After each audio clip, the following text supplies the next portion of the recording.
क्या हालचाल है भाई लोग।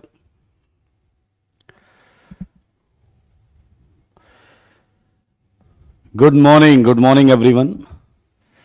जय श्री राम बेटा। राम राम जी। नमस्कार। राधे राधे। कल क्लास रहेगी मोस्ट प्रोबेबली, यस।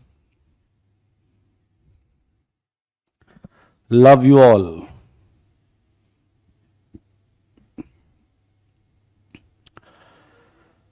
आ जाइए। होमवर्क किया होगा आपने, मैं ऐसा मानता हूं। बहुत अच्छे नितेश, आपको भी शुभकामनाएं।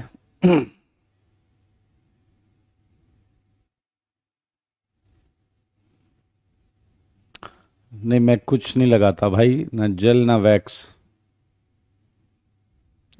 अनुभव। आपका भी स्वागत है फ्रॉम कोटा।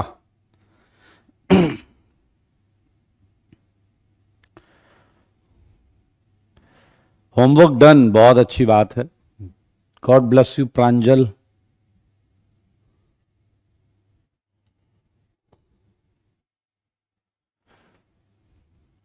सचिन, थोड़ा सा तो मैनेज करना पड़ता है बेटा। कुछ नोट्स 20-25% आप क्लास के साथ बना लें, बाकी 70-75% बाद में बना लें। क्योंकि हमें समझना बहुत जरूरी है। अगर आप छापने पे रहेंगे तो समझ नहीं पाएंगे। सही है या नहीं? हाँ या ना? चलो जी, आ जाओ, लेट्स स्टार्ट इट। क्या हम सब्स्टिट्यूशन कर रहे थे? सब्स्टिट्यूशन। एंड हमने कुछ फैक्टर्स कर लिए थे, स्ट्रक्चर कर लिया था, लिविंग ग्रुप कर लिया था। आज क्वेश्चंस करने में मजा आएगा। फिलहाल सच बताओ कि ये 24th क्वेश्चन आपको पूरा समझ में आया था? 24th क्वेश्चन, इसके लिए ए निकाला था 4, B5, C3, D0, E5। सही है या नहीं? और अब इसका 25th क्वेश्चन है हमारे सामने। तो मुझको ऐसा लगता है कि 25th कर लेते हैं पहले। Solution of 25th। सारे लोग देखें, क्वेश्चन है मेरे भाई ये CH3 HBr CH2 CH3। सारे लोग देखें, इस पे हमने डाल दिया Cl2H। मैं इसका आंसर लिख रहा हूं, ठीक है? 1 2 3 4, 1 2 1 3 2 5 1 6। सी है 1 2 1 3 3 2 5 और 1 6। डी है आपका 1, ई है आपका 5। Check it. 4 6 6 1 5। Yes, right answer Pankaj and Harsh, बिल्कुल सही जवाब है। मेरे भाई जरा ध्यान से देखो, ए तो 4 सबको क्लियर है। 1 1 2 3 4, ए तो 4 सबको क्लियर। अब पिछला क्वेश्चन हमने इतने तमीज से किया है कि हम यहां डायरेक्ट आंसर लिख सकते हैं। जैसे आप ध्यान से देखें, ये फिशर वाला सेगमेंट फिक्स है। यहां बी आर लगने से, आई मीन सीएल लगने से, सारे चेक करो, यहां सीएल लगने से इसकी सेहत पे कोई फर्क नहीं पड़ेगा। इसकी सेहत पे कोई फर्क नहीं पड़ेगा। ये फिक्स था, फिक्स है। ये फिक्स था, फिक्स है। तो मेरे भाई ये जो कंपाउंड आया है, ध्यान से देख सकते हैं, ये ऑप्टिकली एक्टिव प्रोडक्ट आया है ये, ठीक है? अब चलते हैं हम इस वाले एच पर। अब यहां रेडिकल बनेगा, उस पे सीएल लेफ्ट राइट दोनों तरफ से आएगा। और जब सीएल लेफ्ट राइट दोनों तरफ से आएगा तो आप देख सकते हैं एक बार सीएल लेफ्ट से आएगा, ठीक है? और एक बार आपका जो Cl है वो राइट से आएगा।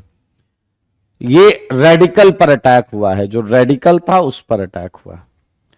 तो आप देख सकते हैं यहां दो ऑप्टिकली एक्टिव एंड इनफैक्ट ये एनेंसियोमेरिक पेयर भी सही है। अब बात करते हैं जब तुम यहां आओगे तो वापस ये फिक्स रहेगा, ये वापस फिक्स रहेगा भाई। अब देखिए जरा, हमने CH3 टच नहीं किया, HBr कायरल सेंटर की बॉन्ड ही टच नहीं की, लेकिन देखने वाली बात है कि यहां रेडिकल पर टॉप बॉटम से दो आंसर आएंगे, यहां रेडिकल पर टॉप बॉटम से दो आंसर आएंगे। ClH एक बार इधर, और एक बार अगर आप ध्यान से देखें ऊपर वाला तो फिक्स है, ऊपर वाले पे कुछ किया ही नहीं, HBr एंड ये आ गया आपका HCl, ये आया CH3। देखिए जरा ध्यान से, ये भी दोनों ऑप्टिकली एक्टिव हैं, लेकिन ध्यान से देखो ये मिरर इमेज नहीं है, तो ये है डायस्टीरियोमर, ये है डायस्टीरियोमर्स, ये मिरर इमेज नहीं है क्योंकि ऊपर वाले की मिरर इमेज नहीं आए। लास्ट वाला जब यहां लगाओगे तो यार कोई भी बता सकता है कि हमने फिर कायरल सेंटर को टच नहीं किया है। तो बहुत आराम से, और जहां तुम लगा रहे हो वहां एक ही प्रोडक्ट बनेगा। आप देखिए इस पर कायरल डॉट बनाएंगे तो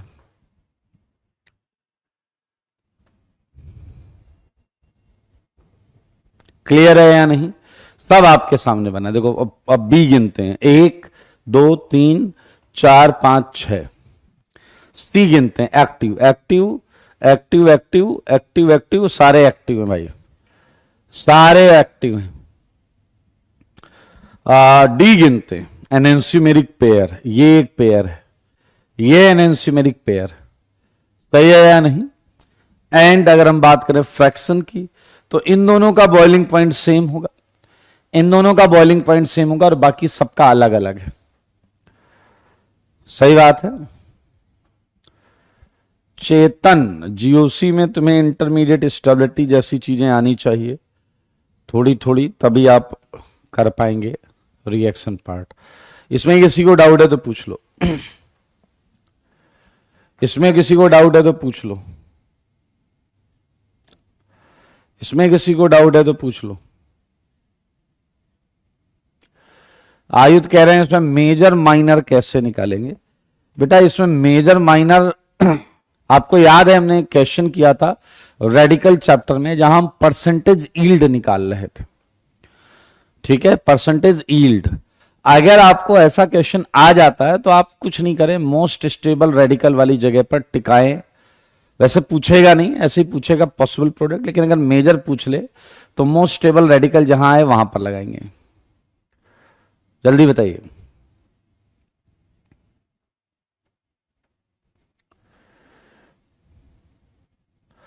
आलोक, thank you for your concern.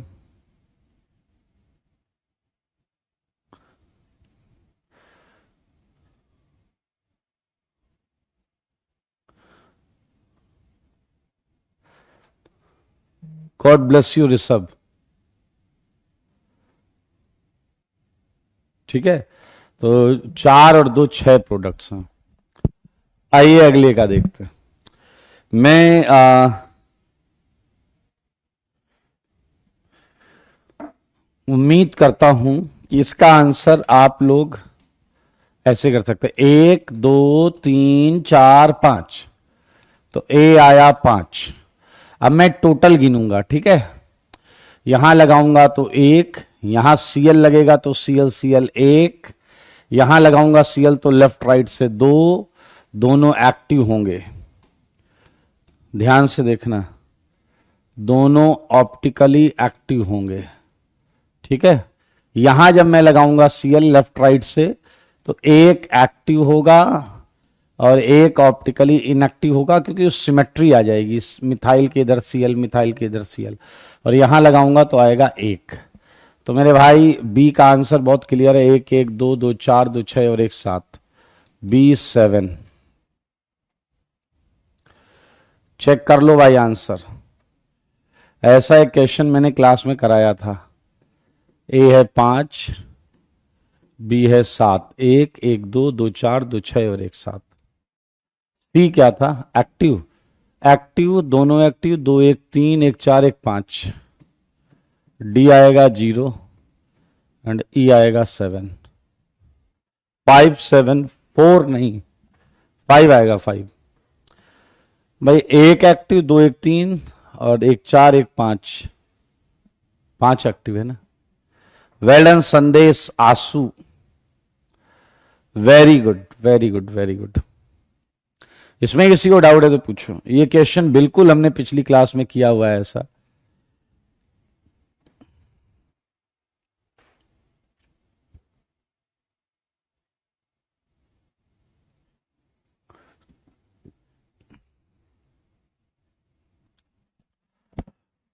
बनाकर देख लेना बेटा, राज बनाकर देख लो ना। तुम्हें इतना समझ में नहीं आ रहा कि यही सेगमेंट जो है वो इधर भी बन जाएगा।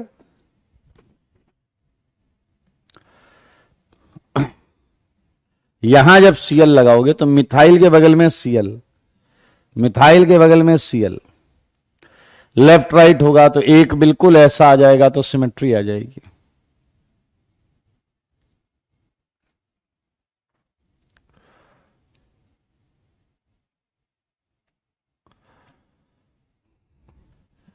मुझको ऐसा लगता है कि तुम समझ गए होगे।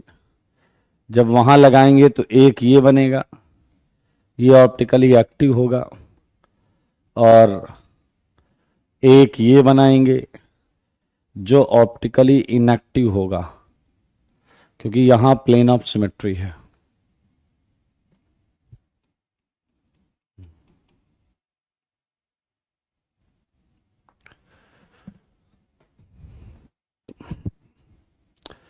योगेश, फिशर में चेंज करने की कोई आवश्यकता नहीं है। वेरी गुड आशीष, जरा ध्यान से देखो, इसका आंसर निकालते हैं। 1 2 3 4 5, तो ए आया 5।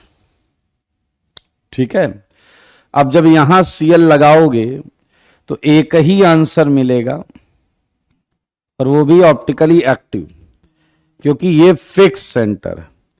एक ऑप्टिकली एक्टिव। आप लगा क्या रहे हो? आप सीएल लगा रहे हो। क्या लगा रहे हो? सीएल। ठीक है जी। तो जब यहां लगाओगे तो ये सेंटर कायरल रहेगा, तो यहां 2 मिलेगा ऑप्टिकली एक्टिव, और दोनों एनेंसियोमर्स होंगे डी प्लस एल। जब यहां लगाओगे तो भी 2 मिलेगा, लेकिन अब वो डायस्टीरियोमर्स होंगे, दोनों ऑप्टिकली एक्टिव। यहां लगाओगे तो भी दोनों ऑप्टिकली एक्टिव, क्योंकि बीआर और सीएल है तो सिमेट्री नहीं आएगी। लगा सीएल रहे हो, लगा बीआर था, तो दोनों ही डायस्टीरियोमर्स, और यहां एक आएगा। 1 2 1 3 2 5 2 7 1 8। बी है 8। सीता एक्टिव, एक्टिव 2 1 3 2 5 2 7, सारे एक्टिव है। एनेंसियोमेरिक पेयर ये आएगा 1, एंड ई आया 7। Well done A B C D, well done Adarsh, well done. एक पूछ रहा डायरेक्ट कैसे इमेजिन करें। पहले आप इसे तमीज से करेंगे, और जब आप तमीज से 2 4 5 क्वेश्चन करेंगे एक एक चीज समझते हुए, तो आप आखिरी के 2 3 क्वेश्चन डायरेक्ट करने लग जाएंगे। वैसे डायरेक्ट करने से इंपॉर्टेंट है सही करना। डायरेक्ट करने से इंपॉर्टेंट है सही करना।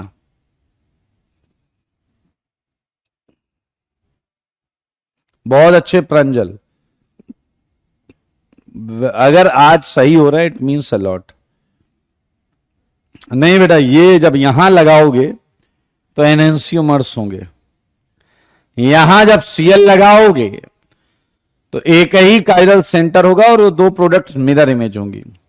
वो 2 प्रोडक्ट्स मिरर इमेज होंगी। बहुत अच्छे, बधाई हो, ये क्वेश्चन बढ़िया है।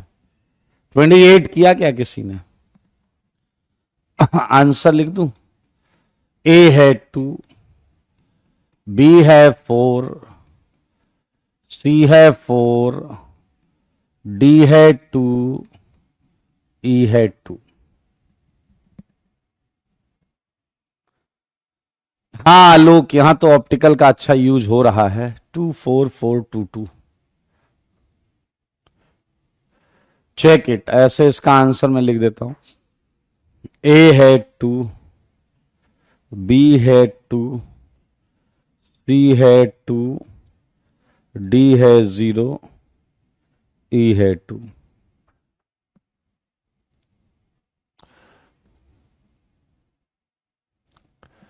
बहुत अच्छे परमिंदर। 28 में कह रहे हैं 2 कैसे? मेरे भाई एक बार यहां का एच हटा के लगाऊंगा मैं। सारे लोग देखो, एक बार यहां का एच हटाऊंगा, स्ट्रक्चर तो 2 ही आएंगे ना।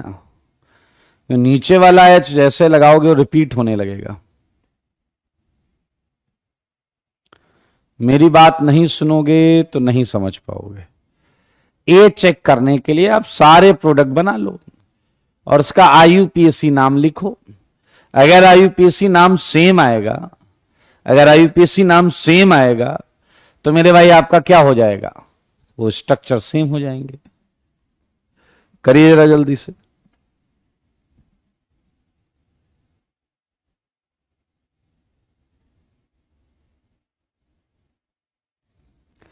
अगर आईयूपीएसी नाम सेम आएगा, बनाएंगे तो आराम से दिखेगा।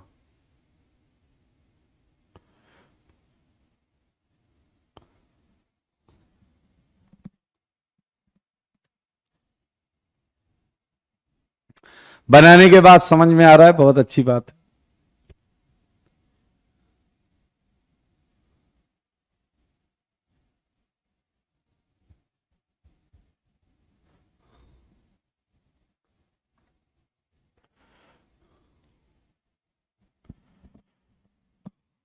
आइए आशीष, चलें भाई, इसे कर ले।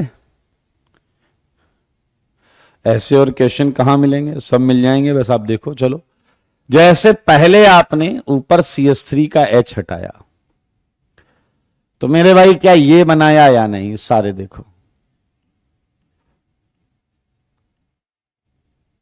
ये बनाया। यहां Cl लगाने से इस सेंटर की सेहत पे फर्क नहीं पड़ा, और ये जो दिया था ये वैसे ही है बिल्कुल। फिर तुमने क्या किया?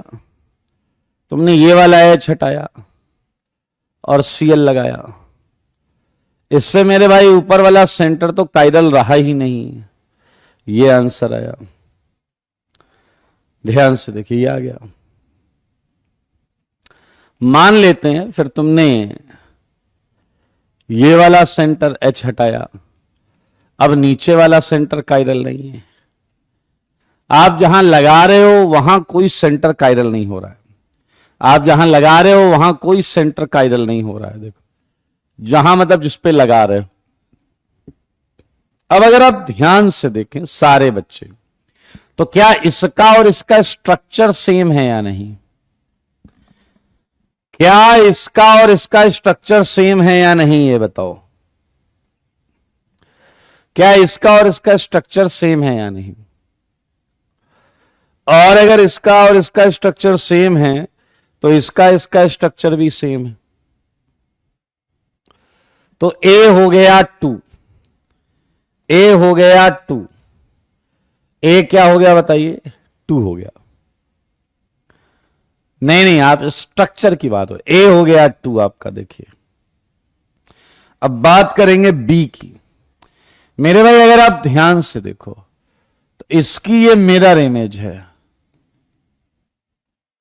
मिरर इमेज, और इसकी ये मिरर इमेज है, और ये चारों अलग हैं, और ये चारों अलग हैं। इसकी ये मिरर इमेज है, यहां मिरर रखो, वो यहां लाओ, इमेज बन जाएगा। यहां मिरर रखो, ये लाओ, मिरर इमेज बन जाएगा। समझ रहे हैं आप? तो मेरे भाई आपको क्या मिला? हाँ Rajdeep, you are right, but structure same. तो ये मिरर इमेज हो गया, तो बी कितना हो गया? 4। स्टीरियो के साथ देखा तो 4 हो गया। अब अगर हम बात करें एक्टिव की तो सारे एक्टिव हैं, किसी में सिमेट्री नहीं है, तो चारों एक्टिव हो गए। किसी में सिमेट्री नहीं है। अगर हम बात करें एनेंशियोमेरिक पेयर की तो पहला और आखिरी वाला मिलकर एक पेयर बना रहा है, दूसरा और तीसरा मिलकर एक पेयर बना रहा है D2। एंड इसका और इसका बॉइलिंग पॉइंट सेम होगा, इसका और इसका बॉइलिंग पॉइंट सेम होगा, तो E2 आ गया। ध्यान से देखो जी, ध्यान से, ध्यान से। इसे एक और तरीके से बताऊं, ये देखो, यहां पर ये सेंटर है S और ये सेंटर है R, जबकि ये सेंटर है S और ये भी सेंटर है S। ठीक है, यहां ये चारों साइड्स अलग हो गई। ये मिथाइल S के बगल का है, ये मिथाइल R के बगल का है, तो हमें B4 मिला है। अगर हम पूरा इसे करें इसी तरीके से तो देखना जरा, 1 2, ये S है और 1 2, सही है ना, ये R है। देखते रहना बदलेगा कैसे, 1 2, ये R है, हाँ, एंड 1 2, ये S है। सारे अलग हैं, दिख जाएगा तुम्हें। 1 2, ये आपका क्या आ गया, S, 1 2, ये आ गया आपका R। देखो सारे अलग हैं, सही है। आइए अगर इधर बात करें, इधर इसमें तो A2 क्योंकि ये और ये 2 हो गए, Y B2 क्योंकि मेरे भाई अब आपके सेम बनेंगे अगर आप नीचे भी लगाओगे तो, ये भी S है, ये भी S है, तो बात तो सेम ही हो जाएगी। आप भी प्रैक्टिस करेंगे तो अनमोल आप भी जल्दी निकाल लेंगे। अगर सिमेट्री नहीं होती है तो मिरर इमेज डिफरेंट है। यस स्वयं, यू आर राइट, बधाई हो। चलिए मुझे जल्दी से कुछ बातें बताइए, बताएंगे आप लोग, बताएंगे? ओके, वो कौन सी मैकेनिज्म है, वो कौन सी मैकेनिज्म है जिसमें केटायन बन रहा था, SN1 या SN2? जल्दी जल्दी बताएंगे।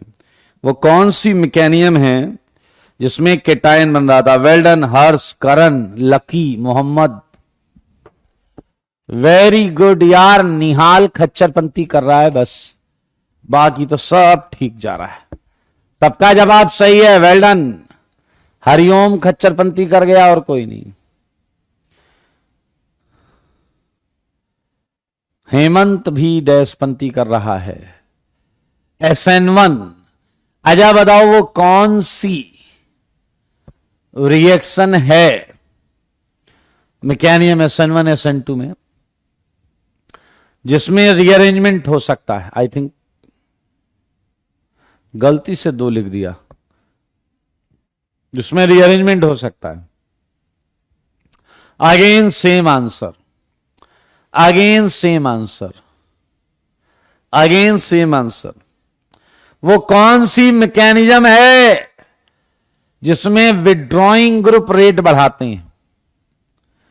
वो कौन सी मैकेनिज्म है जिसमें इलेक्ट्रॉन विड्रॉइंग ग्रुप रेट बढ़ाते हैं? वेल्डन, आकाश, स्वयं। वो कौन सी मैकेनिज्म है जिसमें विड्रॉइंग ग्रुप रेट बढ़ाते हैं? वेल्डन, संदीप, समीर, इमसियत। अब डैशपंती आ रही है निकल के सामने, क्वेश्चन ही नहीं सुन रहे नालायक। वो कौन सी मैकेनिज्म थी जिसमें इलेक्ट्रॉन विड्रॉइंग ग्रुप रेट बढ़ा रहे थे? एंड आंसर था SN2। भाई साहब IIT की तैयारी कर रहे हो, तुम्हें शर्म आनी चाहिए। आती तो होगी नहीं शर्म तुम्हें, तुम्हें रत्ती शर्म नहीं आती होगी। आती है?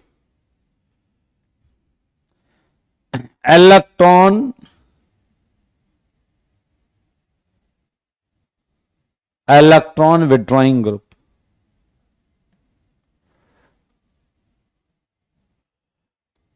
तीनों ये देखिए, ये SN2 में विड्रॉइंग ग्रुप में रेट बढ़ता था। ये देखो ना, यहां एकदम SN2 का ही तो ऑर्डर है ये पूरा।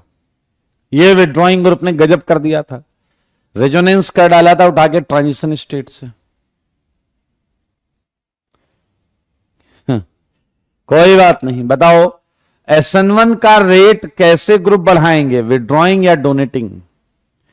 SN1 का रेट कैसे ग्रुप बढ़ाएंगे, विड्रॉइंग या donating? Well done Karan, Raj, Sumit, Anmol, Akash, well done well done well done well done. क्योंकि डोनेटिंग ग्रुप्स में क्या होता था, वो बॉन्ड को जल्दी डिसोसिएट करने में हेल्प करते थे, इलेक्ट्रॉन डोनेटिंग इफेक्ट। वो बॉन्ड को जल्दी डिसोसिएट करने में हेल्प करते थे एक, और केटायन को भी स्टेबलाइज करते थे। Very very very good. अच्छा, एक बताइए, अगर लिविंग टेंडेंसी बढ़ रही है तो SN1 का रेट बढ़ेगा या SN2 का रेट? अगर लिविंग टेंडेंसी बढ़ रही है,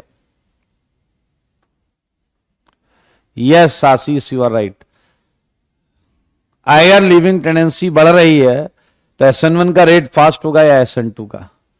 एंड जवाब है दोनों का, जवाब है दोनों का। Rate of both mechanism increases,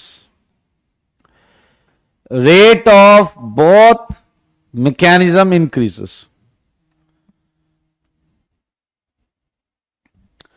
rate of both mechanism increases.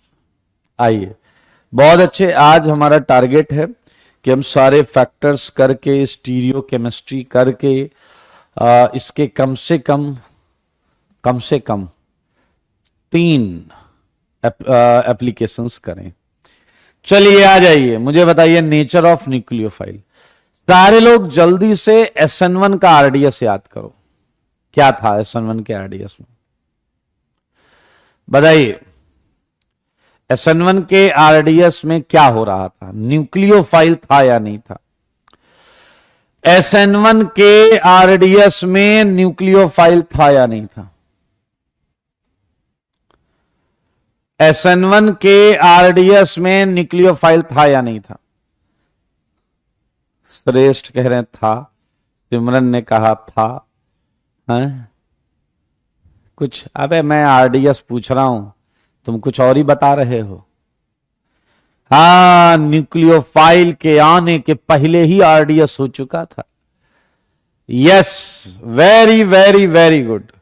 अब अगर हम बात करें नेचर ऑफ न्यूक्लियोफाइल, सारे लोग देखेंगे, हम बात करेंगे फॉर SN1। बहुत मजेदार चीज है, ध्यान से देखना। यही डिसाइडिंग पॉइंट है जो डिसाइड करेगा कि कौन सी मैकेनिज्म होनी चाहिए। Since nucleophile is not involved in RDS of SN1 mechanism, SN1 mechanism में इन्वॉल्व नहीं है। hence on increasing, क्या लिख रहा हूं, आप देखें न्यूक्लियोफाइल SN1 के RDS में है ही नहीं, not involve in RDS of SN1। तो मेरे भाई, अब आप कैसा भी न्यूक्लियोफाइल ले रहे हो, उसे तो रेट पर कोई फर्क डालना ही नहीं, क्योंकि RDS में तो है ही नहीं। Hence no effect of nucleophile on rate of SN1। है ना मौजेदार? आप चाहे न्यूक्लियोफाइल कम लो, कंसंट्रेशन कम लो या ज्यादा लो, फर्क नहीं पड़ता। चाहे छोटा वाला लो चाहे बड़ा वाला, रेट पर फर्क नहीं पड़ता। चाहे न्यूक्लियोफिलिसिटी अच्छी लो या खराब लो, रेट पर फर्क नहीं पड़ता। न्यूक्लियोफिलिसिटी अच्छी है, आखिरी में लिखा न्यूक्लियो, पूरा कर लेना, न्यूक्लियोफिलिसिटी, न्यूक्लियोफिलिसिटी इलेक्ट्रॉन देने की क्षमता। यस, सीरियल किलर कम है या ज्यादा है, कितना अनुभव है, छोटा वाला है सीरियल किलर या बड़ा वाला है, इससे SN1 के रेट पर रत्ती फर्क नहीं पड़ेगा, क्योंकि RDS में वो है ही नहीं भाई साहब। तो कंसंट्रेशन, साइज एंड न्यूक्लियोफिलिसिटी का कोई फर्क नहीं पड़ेगा। लेकिन अगर मैं आपसे पूछूं मित्रों कि SN2 का RDS याद करो, क्या SN2 के RDS में न्यूक्लियोफाइल इन्वॉल्व है? सारे बोलो।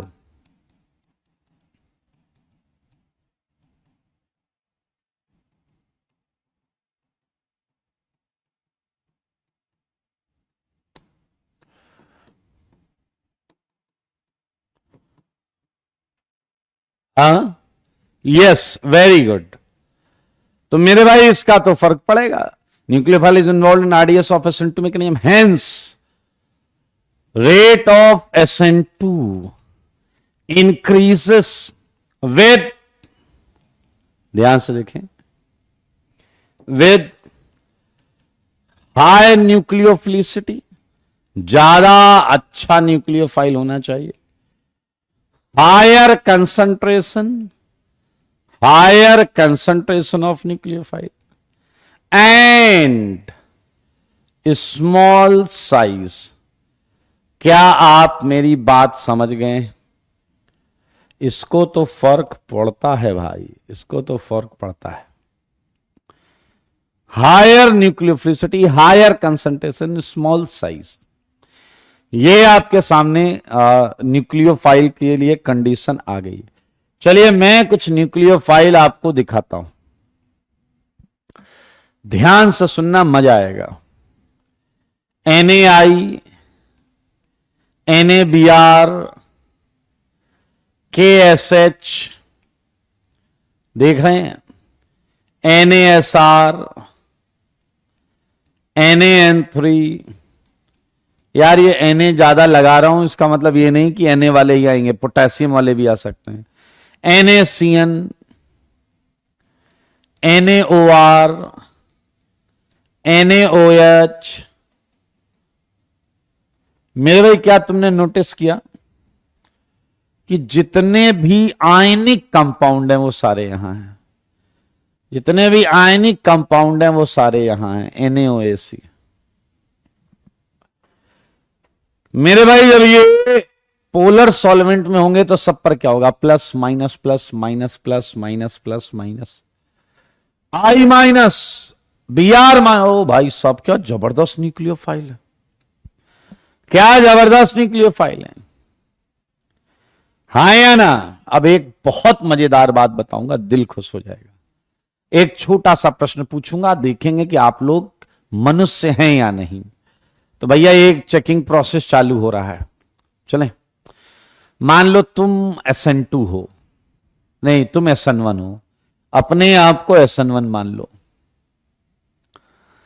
आप अपने आप को SN1 मान लो, सुन रहे हो सारे, और अपने दोस्त को SN2 मान लो।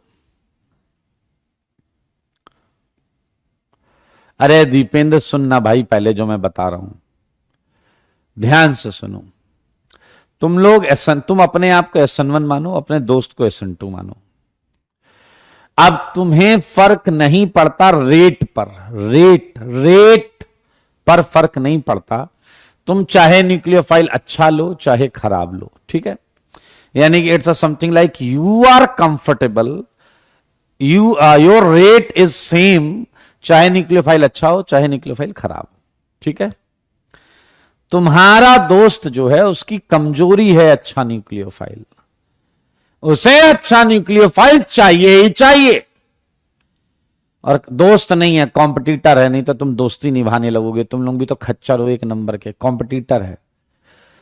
तुम्हारे कॉम्पिटिटर की कमजोरी है अच्छा न्यूक्लियोफाइल। अब बताओ, अगर तुम SN1 हो, अगर तुम्हें कॉम्पीट करना है उस बंदे से, तो तुम किस टाइप के न्यूक्लियोफाइल को रिएक्शन के दौरान सेलेक्ट करोगे? एक रिएक्शन होनी है, उस रिएक्शन में SN1 भी होना है और SN2 भी होना है। तुम्हारे हाथ में SN1 वाला केस है, तो बताओ तुम क्या सेलेक्ट करोगे? तुम क्या सेलेक्ट करोगे? तुम SN2 को ऑब्वियसली जिताना नहीं चाहोगे, तुम SN2 को आप ऑब्वियसली अपने कॉम्पिटिटर को नहीं जिताना चाहोगे। क्रिस, इतने बेवकूफ हो तुम लोग। तो तुम्हें यह समझ में नहीं आ रहा क्या सब्स्टिट्यूशन समझोगे तुम?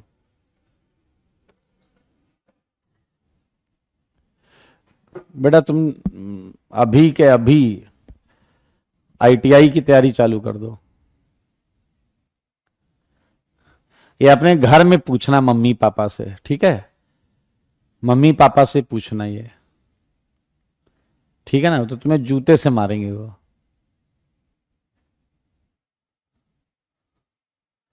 तुम्हें ये समझ में नहीं आ रहा तुम IIT की प्रिपरेशन कैसे कर सकते हो?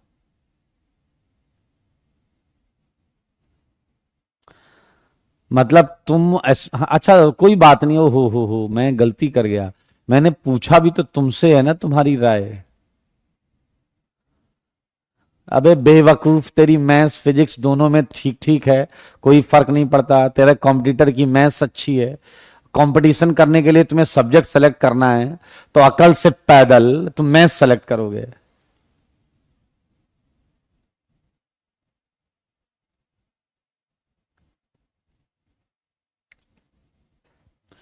बहुत बेहुदा आदमियों कसम से यार। राजदीप कह रहा अच्छा न्यूक्लियो फाइल लेंगे।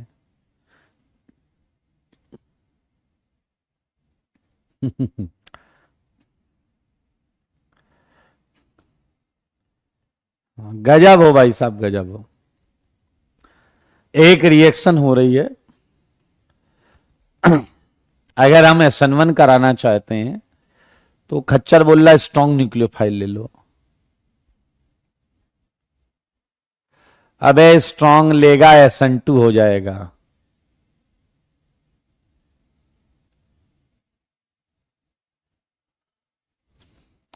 भाई जब SN1 को फर्क नहीं पड़ता कि चाहे वीक लें चाहे स्ट्रॉन्ग लें, तो क्या ये कॉमन सेंस है कि तुम्हें वीक लेना चाहिए?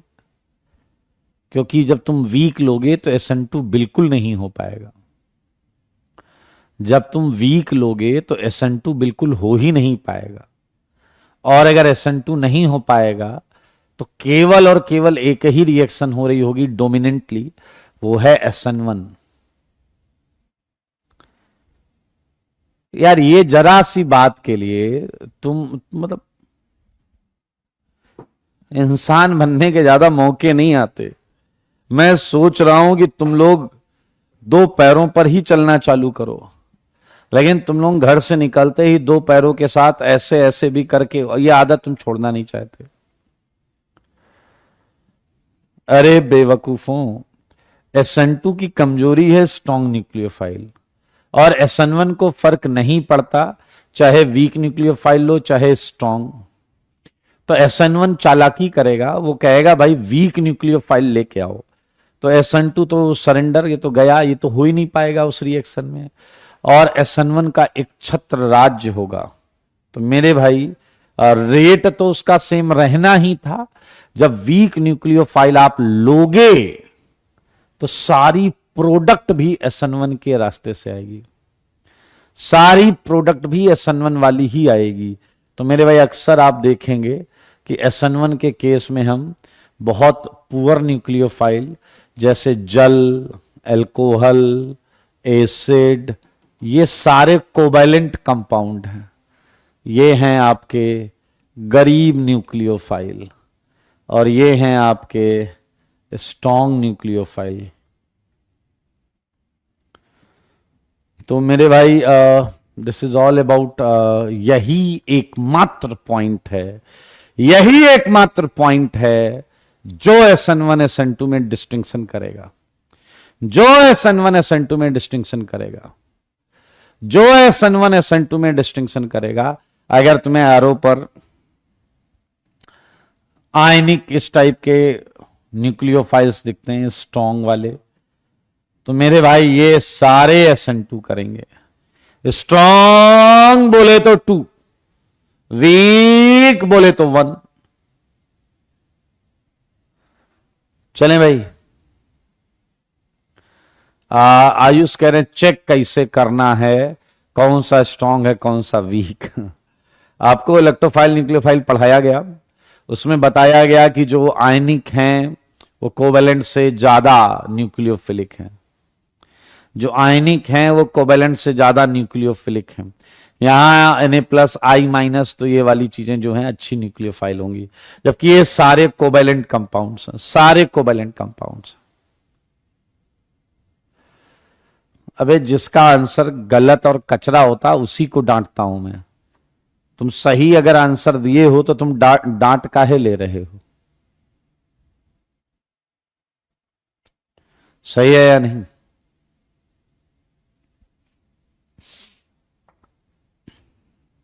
चलिए बहुत अच्छे, बधाई हो, हमने इसी के साथ न्यूक्लियोफाइल कर लिया है। एंड लास्ट पॉइंट है, लास्ट पॉइंट ये है नेचर ऑफ सॉल्वेंट। क्या है भाई लोग? Nature of solvent. सच बताना, सच के सिवा कुछ ना बताना। क्या तुम्हें याद है SN1 में क्या होता था? क्या SN1 में तुम RX बॉन्ड तोड़ते थे या नहीं? क्या SN1 में तुम RX बॉन्ड तोड़ते थे या नहीं? बताइए। और बताइए किस टाइप का सॉल्वेंट बॉन्ड तोड़ने में हेल्प करेगा? किस टाइप का सॉल्वेंट बॉन्ड तोड़ने में हेल्प करेगा? ये है पोलर प्रोटेक सॉल्वेंट। सब पढ़ चुके हैं हम सब पढ़ चुके हैं। पोलर प्रोटेक ये ना केवल बॉन्ड तोड़ेगा बल्कि आयंस को स्टेबलाइज भी करेगा। बॉन्ड भी तोड़ेगा एंड प्लस को भी स्टेबलाइज करेगा, माइनस को भी स्टेबलाइज करेगा। क्या पोलर प्रोटेक सॉल्वेंट की सकल सूरत देखना चाहते हो? Water, alcohol, dash dash dash, यही तो सॉल्वेंट्स होते हैं पोलर प्रोटेक।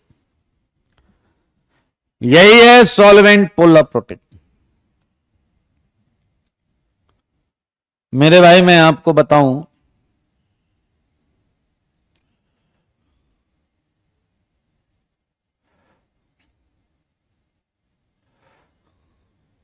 अब हम बात करेंगे SN2 के लिए। सच बोलना, सच के सिवा कुछ न बोलना। कुछ मजेदार है यहां पे यार। SN2 की अलग अलग टाइप की रिएक्शंस देखने को मिलती हैं। जैसे ये देखिए, ये है न्यूक्लियोफाइल, ये है RX। क्या आपको याद है न्यूक्लियोफाइल RX पर जब अटैक करता है तो साइमल्टेनियस अटैक होता है, ट्रांजिशन स्टेट बनता है, और यहां ये आंसर आ जाता है इस टाइप का। मेरे भाई एक बात बताओ, अगर मैं वाटर लेता हूं in polar protic solvent like H2O, क्या न्यूक्लियोफाइल को वाटर घेर लेगा या नहीं? Nucleophile get solvated. क्या पोलर प्रोटेक लोगे तो वाटर इसी को घेर लेगा या नहीं? क्या वाटर इसी को घेर लेगा या नहीं? और अगर वाटर इसे घेर लेगा तो बताओ क्या इसकी न्यूक्लियोफिलिसिटी कम हो जाएगी या नहीं? इलेक्ट्रॉन देने की क्षमता कम हो जाएगी या नहीं? लो न्यूक्लियोफिलिसिटी। और ये आप जैसा बड़ा वाला हो जाएगा या नहीं? Large in size. क्या ये हर तरफ से अपने को नुकसान पहुंचा रहा है या नहीं? क्या ये अपने को हर तरफ से नुकसान पहुंचा रहा है या नहीं? Not good choice. तो मेरे भाई ऐसा सॉल्वेंट लाओ जो नेगेटिव को टच भी ना करे। तो क्या आप समझ गए हैं मैं किसकी बात कर रहा हूं? Best solvent for SN2 is polar aprotic solvent. याद करो ये नेगेटिव को टच नहीं करता था। बहुत सारे थे, DMF, DMSO, एसीटोन, THF। एक कह रहा non protic polar. Non protic polar, polar क्यों, क्या भैया क्या लिखना चाहते? पोलर है प्रोटिक बोलो यार, सही है भाई। अच्छा, अब मजेदार चीज बताऊंगा, ये अक्सर यही लिखा जाएगा। अगर आपसे डायरेक्ट कुछ पूछा जाए तो यही ज्ञान देना। लेकिन मेरे भाई एक बच्चा आया, उसने कहा सर आप एक बात बताओ, क्या SN2 हमेशा नेगेटिव न्यूक्लियोफाइल की प्रेजेंस में ही होगा? मैंने कहा नहीं।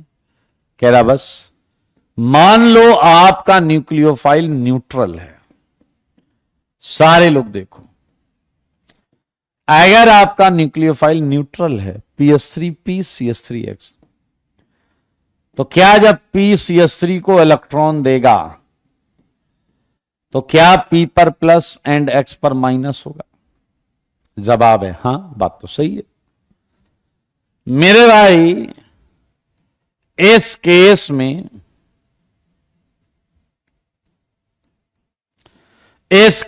में, आप बताइए कि अगर आप पोलर प्रोटिक ले लें इन PPS, तो आप कोई भी सॉल्वेंट लो ना, वो इसे टच करेगा ना वो इसे टच करेगा, क्योंकि यहां पर चार्जेस नहीं है। लेकिन मेरे भाई PPS में क्या ये प्लस भी सॉल्वेट होगा एंड माइनस भी सॉल्वेट होगा? जबकि तुमने अगर पोलर अप्रोटिक लिया होता तो केवल प्लस सॉल्वेट होता, तो माइनस सॉल्वेट नहीं होता, ट्रांजिशन स्टेट उतनी स्टेबल नहीं होती। तो मेरे भाई ऐसे केस में best choice is polar protic solvent. Best choice क्या है? Polar protic solvent. यहां आ गया अप्रोप्रिएट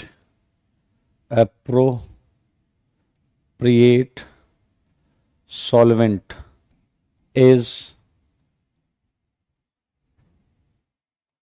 पोलर प्रोटिक सॉल्वेंट।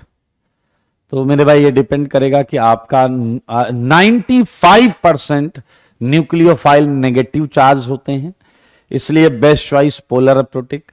और अगर कुछ न्यूट्रल न्यूक्लियोफाइल्स होंगे तो हम पोलर प्रोटिक बोलेंगे। तो बहुत क्लियर है, यहां अगर हम कंपेयर करें तो पोलर प्रोटिक में रेट ज्यादा होगा then polar aprotic. Non polar तो लास्ट में ही रहेगा।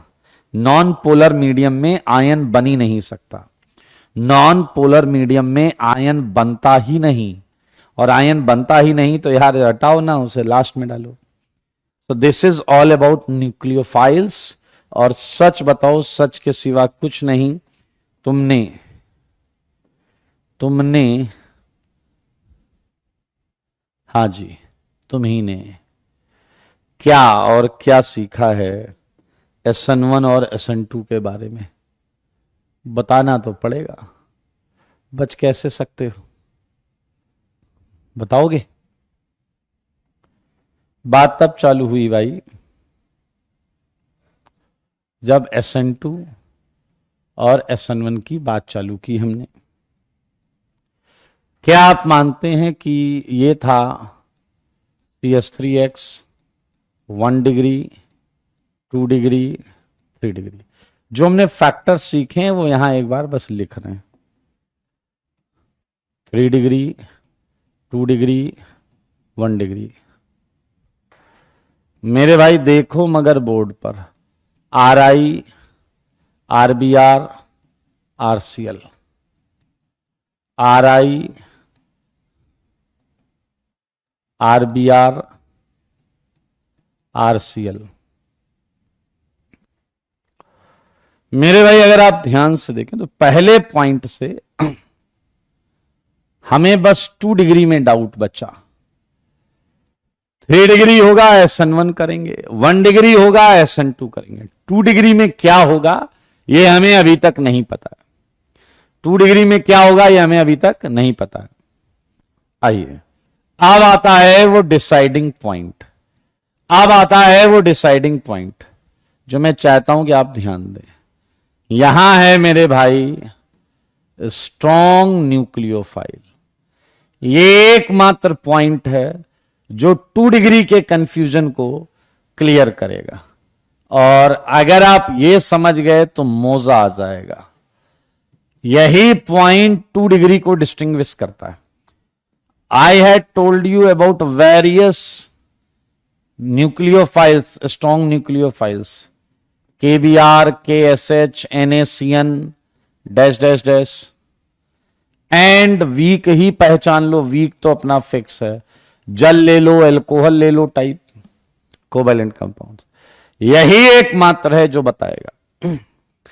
मेरे भाई रही बात सॉल्वेंट ऑल्वेंट की, तो ये सब लिखने के लिए है, ये सब लिखने के लिए है। Solvent is not going to help you for distinction between these two. Question जब दिखेगा तो सॉल्वेंट तुम्हारी हेल्प नहीं करेगा। ऐसा पॉइंट लिखने का है तो लिख देना, मेरी बात समझो। पॉइंट लिखने के लिए आए तो लिख देना कि भैया इसमें पोलर प्रोटिक चाहिए, इसमें पोलर एप्रोटिक चाहिए, वो चलेगा। आपको पता है DMF, DMSO। लेकिन मेरे भाई जब एक्चुअली क्वेश्चन मिलेगा ना आपको, तो उस क्वेश्चन में तुम्हारा डिसाइडिंग पॉइंट होगा third for 2 degree halide. Third for 2 degree halide, ये मोस्ट इंपॉर्टेंट है। बाकी मैं क्या कहूं, ये मोस्ट इंपॉर्टेंट है। एंड इसी के साथ हम समझ गए कि SN1 क्या होता है, SN2 क्या होता है, और हम ये भी समझ गए SN1 कहां होता है, SN2 कहां होता है। सब कुछ समझ गए, एवरीथिंग। बची हैं केवल 2 चीजें। यस, न्यूक्लियोफाइल है डिसाइडिंग फैक्टर, न्यूक्लियोफाइल है डिसाइडिंग फैक्टर। अगला पॉइंट आईटी को बहुत पसंद है, और ये मैं आपको समझाने जा रहा हूं, stereo chemistry of SN1 mechanism. आपने SN1 पढ़ा है भाई साहब, भूल गए क्या? पढ़ा है आपने stereo chemistry of SN1 mechanism.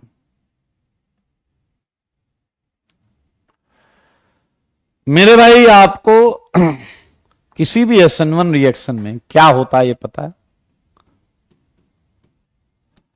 During SN1 reaction, जैसे मैं एक रिएक्शन ले लेता हूं, सारे लोग देखें, ये कार्बन है, ये CH3 है, एंड ये आपका CD3 है, और ये आपका इथाइल है, और ये Cl। सारे लोग देखें, यस यस, ये इथाइल है, ये CD3, ये CH3। मेरे भाई यहां न्यूक्लियोफाइल है, 3 डिग्री है, हम क्लियर हैं, SN1 है। We are very much clear about this SN1। अब आपको याद होगा कि इसमें 2 आंसर आता था। एक आता था रिटेन्ड, और एक आता था मेरे भाई inverted. Do you know that? क्या तुम्हें यह पता है?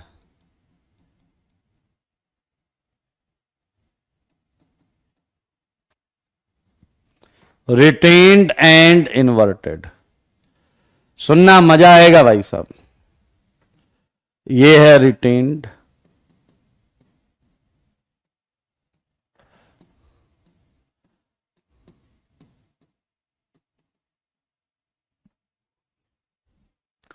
ये हम पढ़ चुके हैं, इसमें नया क्या है वही समझेंगे, ठीक है? एंड क्यों है ये भी समझेंगे।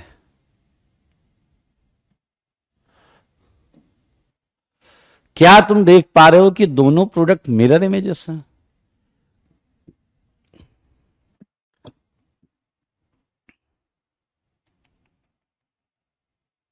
ये मिरर इमेजेस हैं। आया बताओ, अगर इस रिएक्शन के प्रोडक्ट मिक्सचर से मैं PPL पास करूं, प्लेन पोलराइज लाइट, तो वो लाइट घूमेगी या नहीं घूमेगी? अगर मैंने ये लाइट पास करी इसमें से, तो ये लाइट घूमेगी या नहीं घूमेगी? सोच समझ के बताओ।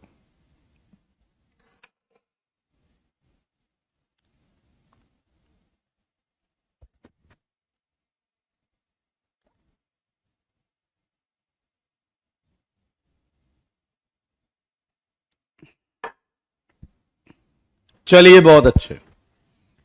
देखिए अगर आपने कहा नहीं घूमेगी, इसका मतलब आप मैकेनियम को समझ रहे हैं अच्छी तरीके से। अगर नहीं घूमेगी आपका जवाब है, इसका मतलब आप मैकेनियम को सही समझ रहे हैं। लेकिन यह ट्विस्ट है बॉस। आपने देखा ये इसकी मिरर इमेज है, अगर ये प्लस थीटा घुमाएगा तो ये माइनस थीटा घुमाएगा, और अगर ये बराबर परसेंटेज में है तो नेट रोटेशन क्या आ जाएगा, नेट आ जाएगा 0। लेकिन अब इसमें है ये ट्विस्ट, अगर ये 0 होता तो क्या ये 50-50% एक दूसरे को कैंसिल कर रहा होता। इसे बोलते हैं हम कंप्लीट रेशमाइजेशन, ऑप्टिकल का वर्ड है। अगर ये 50% होता, अगर ये 50% होता मेरे भाई, और ये भी 50, तो हम बोलते कंप्लीट रेशमाइजेशन। आपको जानकर अच्छा लगेगा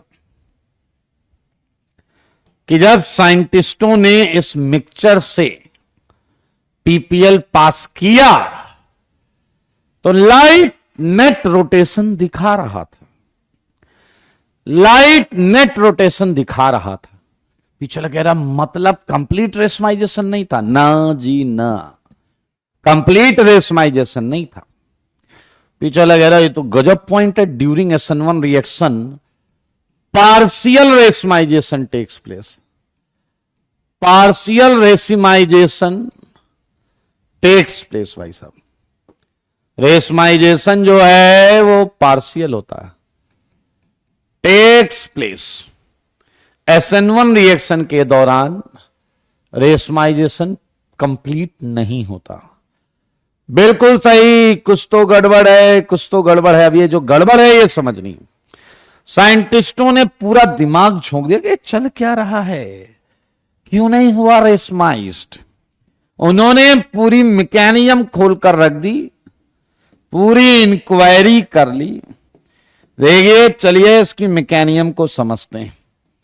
ये आया ET, ये आया Cl। क्या आप मानते हैं एक ऐसा वक्त आएगा, एक ऐसा वक्त आएगा जब ये केटायन बनेगा, एक ऐसा वक्त आएगा जब ये केटायन बनेगा, और इस केटायन पर न्यूक्लियोफाइल के अटैक से, लेफ्ट अटैक से इन्वर्टेड प्रोडक्ट, लेफ्ट अटैक से इन्वर्टेड प्रोडक्ट, सही है या नहीं, एंड राइट अटैक से रिटेन्ड प्रोडक्ट आएगा।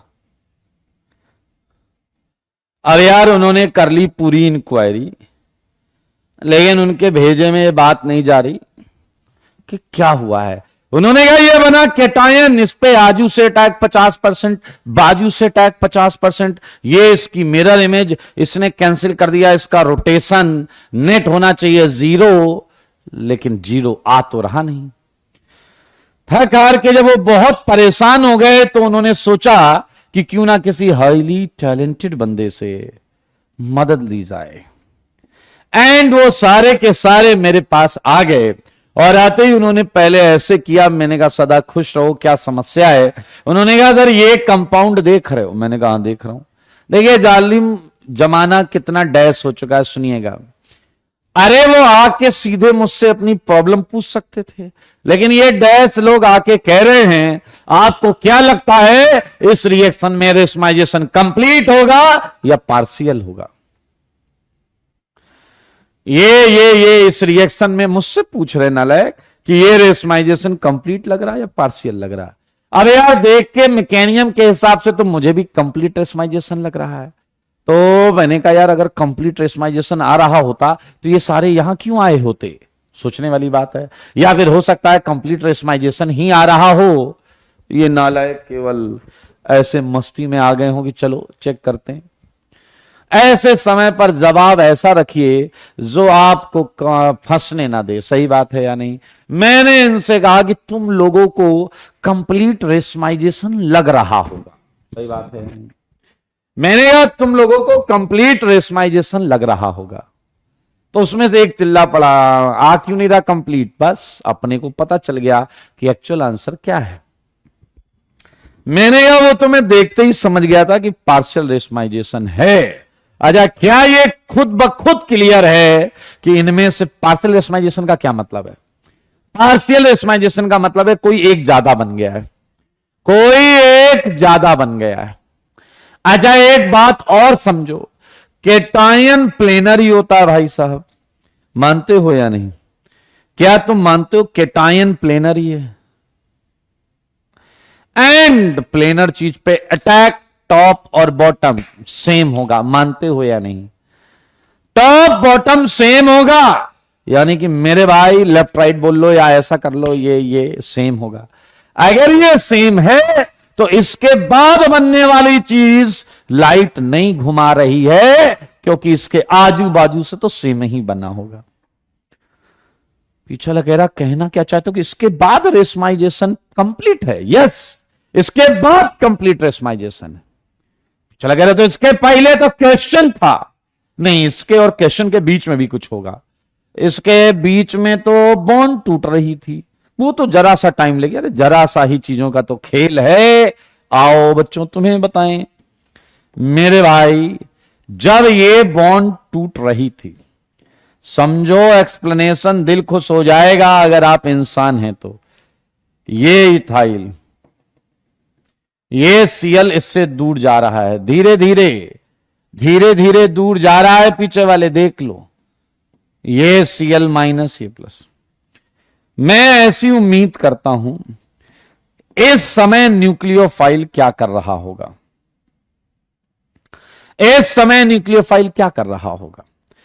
फ्रंट अटैक तो कर नहीं सकता, क्योंकि फ्रंट में अभी सीएल पूरा हटा नहीं है। फ्रंट अटैक कर नहीं रहा है क्योंकि इस समय अभी सीएल पूरा हटा नहीं है। पीछे वाला कह रहा तो क्या बैक अटैक करेगा क्या? थोड़ा सा बैक अटैक। एंड ये जो थोड़ा सा बैक अटैक है, क्या मानते हो इससे थोड़ी सी इन्वर्टेड प्रोडक्ट, थोड़ी सी इन्वर्टेड प्रोडक्ट मान लेते हैं 2%। कितनी मान लेते हैं दोस्त? 2% प्रोडक्ट इन्वर्टेड बन गई।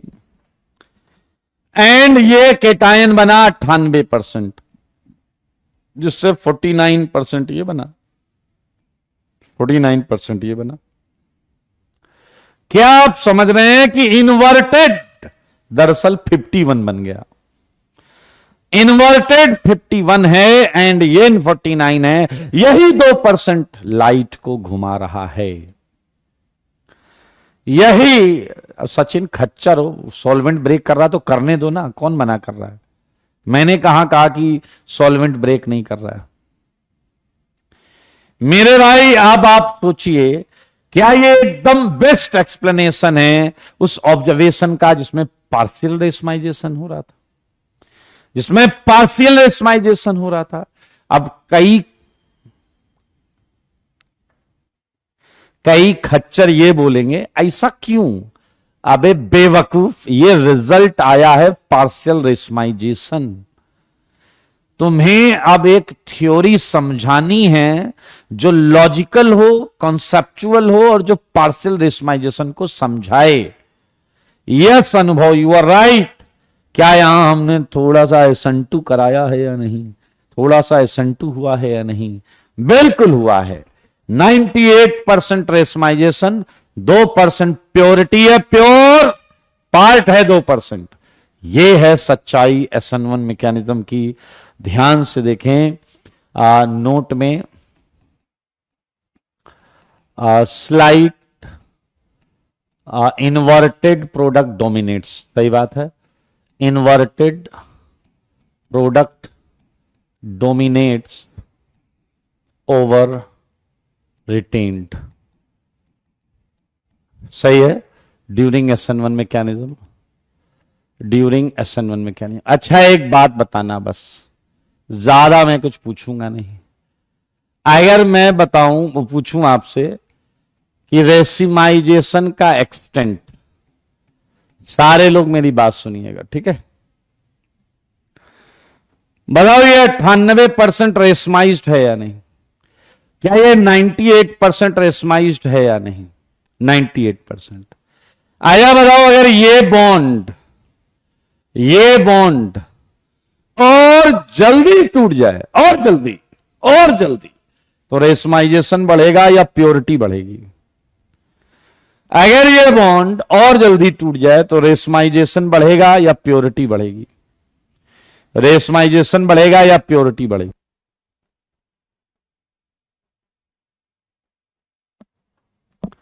रेशमाइजेशन 98% जो था वो और बढ़ जाएगा या प्योरिटी बढ़ जाएगी? 2% से ज्यादा हो जाएगी। ऐसा जितने मनुष्य हैं, इंसान रूप में इंसान हैं, उनका आंसर रेशमाइजेशन ही होना चाहिए।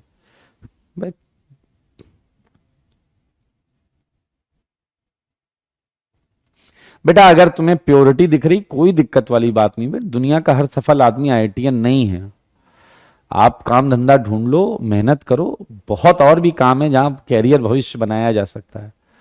अगर तुम्हें लग रहा है ये बॉन्ड जल्दी टूट गई और जल्दी टूट गई और तुम्हें लग रहा है ये ज्यादा बन जाएगा, तो तुम एक नंबर के चुनिंदा क्वालिटी के महा हो। तो क्यों परेशान हो बेटा? जब हो तो हो। बहुत क्लियर है मेरे भाई, जितनी जल्दी बॉन्ड टूटेगा उतना ज्यादा केटायन बनेगा, और जितना ज्यादा केटायन बनेगा उतना ज्यादा रेशमाइजेशन होगा, उतना ज्यादा। Extent of racemisation is directly proportional to, मेरे ख्याल से एक तो हो जाएगा leaving tendency of leaving group. जितनी ज्यादा लीविंग टेंडेंसी उतना ज्यादा एक्सटेंट ऑफ रेशमाइजेशन। बताओ जरा, अगर मैं सीएल की जगह आयोडीन ले लूं, सीएल की जगह आयोडीन, तो प्योरिटी बढ़ेगी या घटेगी? प्योरिटी बढ़ेगी या घटेगी? प्योरिटी बढ़ेगी या घटेगी? प्योरिटी बढ़ेगी या घटेगी? सीएल की जगह आयोडीन ले लिया मैंने, सीएल की जगह आयोडीन ले लिया, सीएल की जगह आयोडीन ले लिया भाई, सीएल की जगह आयोडीन ले लिया, एंड ऑब्वियस आंसर है घटेगी। क्योंकि मेरे भाई आयोडीन ज्यादा अच्छा लीविंग ग्रुप है, तो क्या ये बॉन्ड और जल्दी टूटेगी? और जल्दी टूटेगी, केटायन ज्यादा बनेगा, केटायन ज्यादा बनेगा, उससे रेशमाइजेशन ज्यादा होगा, रेशमाइजेशन ज्यादा होगा तो ऑब्वियसली प्योरिटी को कम होना होगा। बहुत अच्छा, बहुत सुंदर। मेरे भाई मुझे बताइए, अगर मैं CD3 की जगह फिनाइल ले लूं, अगर मैं CD3 की जगह फिनाइल ले लूं, तो बताओ प्योरिटी बढ़ेगी या घटेगी? प्योरिटी बढ़ेगी या घटेगी? अगर मैं फिनाइल ले लूं, फिनाइल, वेल डन, बहुत सही जवाब है, अभी भी प्योरिटी घटेगी। क्योंकि मेरे भाई फिनाइल लोगे, ये बॉन्ड और जल्दी टूटेगा, क्योंकि फिनाइल के केस में केटायन बहुत स्टेबल होगा। फिनाइल के केस में केटायन बहुत स्टेबल होगा, बहुत स्टेबल केटायन जल्दी बनेगा तो केटायन ज्यादा होने की वजह से रेशमाइजेशन ज्यादा होगा और प्योरिटी घट जाएगी। मेरे भाई तो क्या यहां पर आ गया है एक और पॉइंट, स्टेबिलिटी ऑफ कार्बोकेटायन। मेरे ख्याल से हर वो पॉइंट जिससे ये ज्यादा बने, जिससे केटायन ज्यादा बने, वो प्योरिटी घटाएगा, एक्सटेंट ऑफ रेशमाइजेशन बढ़ाएगा। एक और चीज है मेरे भाई, वो है dielectric constant of solvent. सुना है कभी? जितना ज्यादा डाई इलेक्ट्रिक कांस्टेंट होगा ना सॉल्वेंट का, उतनी जल्दी बॉन्ड टूटेगी, जितना ज्यादा डाई इलेक्ट्रिक कांस्टेंट होगा उतनी जल्दी बॉन्ड टूटेगी। वाटर का 81-82 के आसपास होता है, आया, ये तो सबको क्लियर है, लास्ट वाले में फैल ना जाना। रेशमाइजेशन ज्यादा होगा तो प्योरिटी कम होगी। सही बात है या नहीं? बधाई हो, इसी के साथ हम सब सीख चुके हैं स्टीरियोकेमिस्ट्री ऑफ SN1 मैकेनिज्म पर। और अब मैं आपको बताने जा रहा हूं एक मजेदार चीज। ये मजेदार चीज अगर आप देखना और सीखना चाहते हैं तो बोर्ड पर देखें। तैयार हैं आप?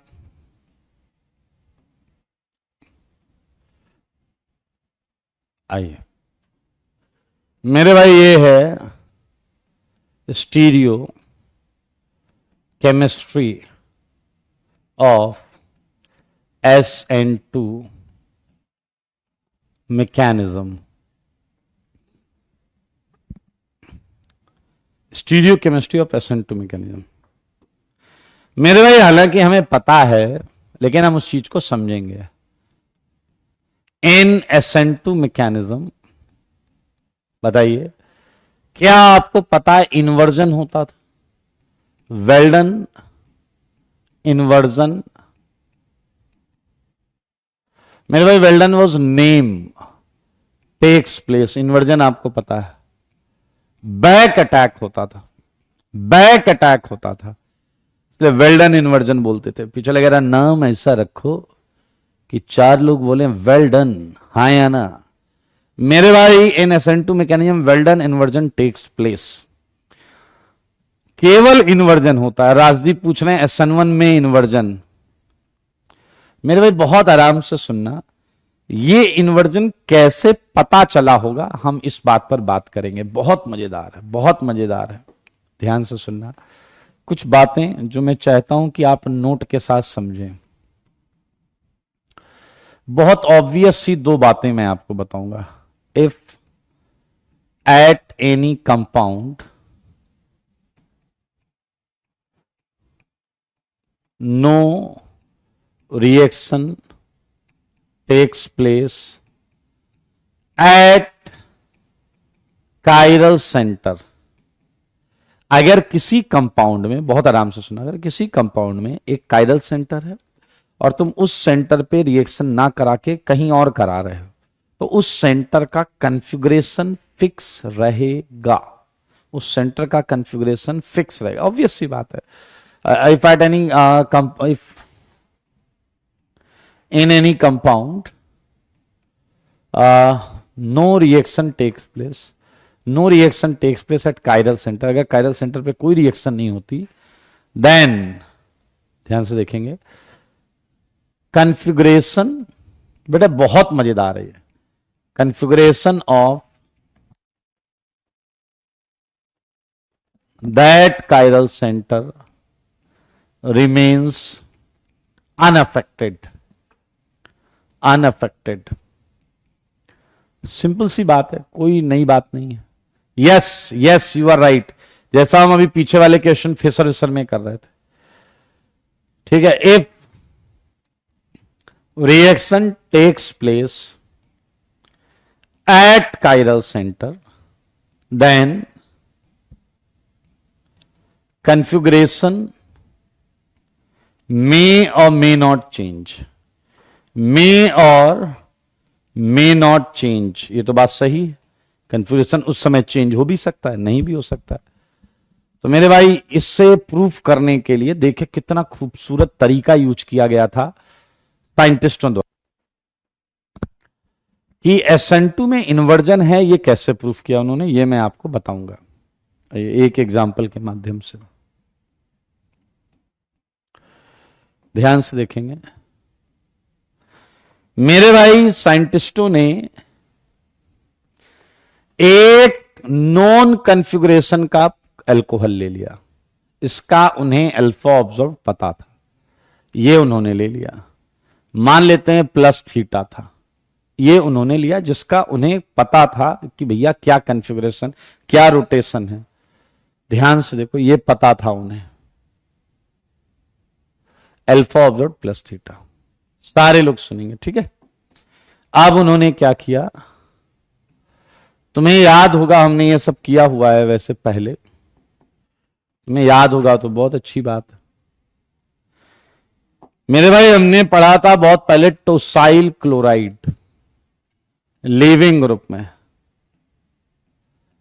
टोसाइल क्लोराइड, इन शॉर्ट हम इसे ClTs बोलते हैं। ClTs नहीं याद है मोहन बाबू तो यहां क्या कर रहे हो, यहां क्या कर रहे हो, नहीं याद है तो आइए मेरे भाई, इस केस में OH लीविंग ग्रुप नहीं होता था, OH को लीविंग ग्रुप बनाया जाता था। और आपकी नॉलेज के लिए बता दूं, इसमें ऑक्सीजन से अटैक होगा सल्फर पर एंड OH बॉन्ड टूटती थी, OH बॉन्ड टूटती थी। बस मुझे यह बताओ कि क्या तुमने कायरल सेंटर पे कोई रिएक्शन करी है क्या, क्या तुमने कायरल सेंटर पे कोई रिएक्शन करी है क्या?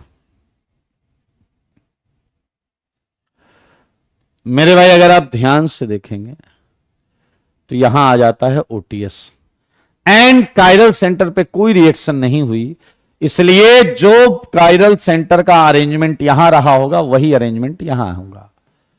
अब देखना साइंटिस्टों का दिमाग, ऐसे एडवांस में क्वेश्चन बनाया जा सकता है। अब वो दरअसल तुमसे ये जानना चाहते हैं कि जब इस पे न्यूक्लियोफाइल डाला जाएगा, अब कोई भी बता सकता है कि यही अटैक होगा। आया बताओ अटैक कहां से होगा, अटैक कहां से होगा, जल्दी बताओ, अटैक न्यूक्लियोफाइल का कहां से होगा, बताओ जल्दी बताओ, जल्दी कहां से होगा? टॉप से, बॉटम से, लेफ्ट से, राइट से? अरे बेवकूफ प्राणी, यही तो हमें पता करना है कहां से होगा यार। तुम लोगों को पता है तो प्रूफ क्यों कर रहे हैं? हमें यही पता करना है बेवकूफों की अटैक कहां से हुआ है। We are trying to prove why inversion takes place.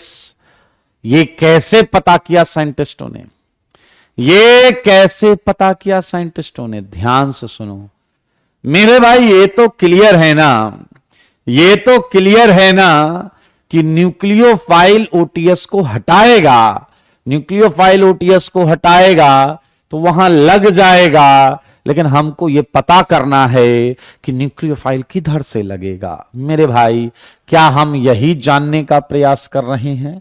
और इस समय तुम न्यूक्लियोफाइल कुछ भी ले सकते हो, CN minus I minus BR minus N3 minus, do you know, acetate minus, and there are so many possible nucleophiles. And हमें पता करना है कि स्टेप 4 में अटैक कहां से हुआ है, अटैक कहां से हुआ है। आइए देखिए अब क्या खूबसूरत चीज यूज की गई है। इन्हीं न्यूक्लियोफाइल में से साइंटिस्टों ने एक मन मुताबिक न्यूक्लियोफाइल लिया, वो लिया उन्होंने एसीटेट। सारे बच्चे देखो, ये है एसीटेट, एसीटेट का कार्बन करेगा यहां अटैक। ये आया स्टेप 2, समझना अगले बस 30 सेकेंड।